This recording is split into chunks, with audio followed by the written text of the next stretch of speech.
I watched Chris over the last year and a half of his life headed down a path that I don't think that he could have changed even if he wanted to. Every one of my friends that's gone to America in our profession has either come back in a box, in a wheelchair, or they've come back drug addicts. You see things like this and you say, guys, some guys are not thinking right in life, are they? These are gang hieroglyphics, and I think... Probably drugs involved. Yeah, and you can decide at a young age, you have a goal. You know, my goal in life is to be up here and not always down here. And drugs don't help you become successful. Absolutely not. Chris Adams is an addict. I would just like to say that I thought Chris Adams was a great guy. He was disgusting whenever he wanted to be, just for a laugh. His name fit him perfect, the gentleman. When he wasn't sober, he'd been drinking, doing a few different substances. He was a great guy, he really was. Lights were on in this house and the living room was full of police. Found lots of prescription drugs, Valium, pain pills, Xanax.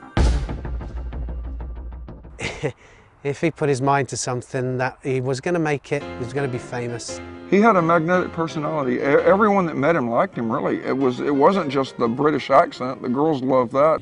I loved Chris Adams. Oh gosh, the second I seen him, I was like, oh, and his accent's just like totally. There were tremendous bouts, throwing 40,000 or more at Texas Stadium, filling the Cotton Bowl. It was an era of just unbelievable excitement, and Chris Adams was a major factor in that because of his super kick and all the other things that he could do. We'd go book into a hotel, go to a gym, work out, and then rest a little. Then we'd wrestle, and then after we'd wrestle, we'd go and party, and then we'd do the same the next day, and then the same the next day, and the next day, and it became a way of life. Then there was an incident on an airplane that changed Chris's entire life.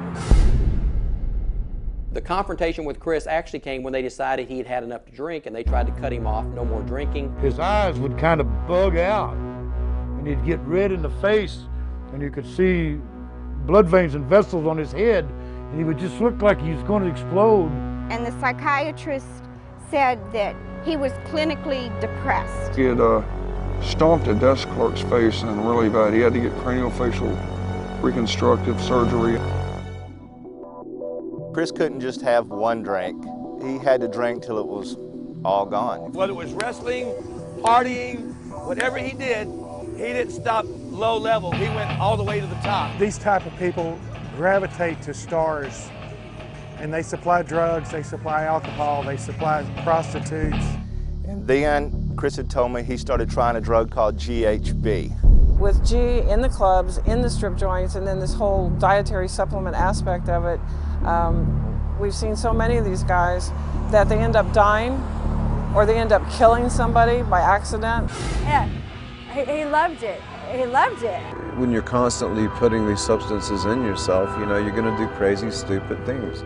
Chris fell in love with a beautiful blonde-headed girl by the name of Linda Kempence.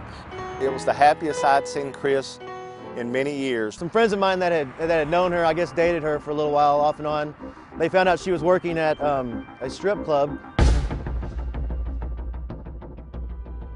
I said, well, I'll sit here and watch and see, you know, if there's going to be a problem.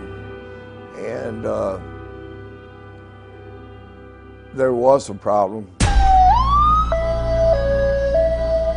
I can't believe that you're saying this, that he murdered her. The phone rang and it was Chris, and Chris was just screaming. He made it his business to cut our legs out right from under us. Now, if you don't stay out of my business and quit messing with me, you're going to end up just like Linda. And this detective became very interested in this recording.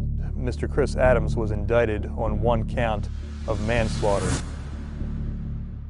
And people do get the wrong idea, like that we're girl chasing wrestling stars or we're good time chasing wrestling stars or whatever. But like I say, over the last few years, a reality is set in, and I really believe that Life is all about our children, it's all about our family.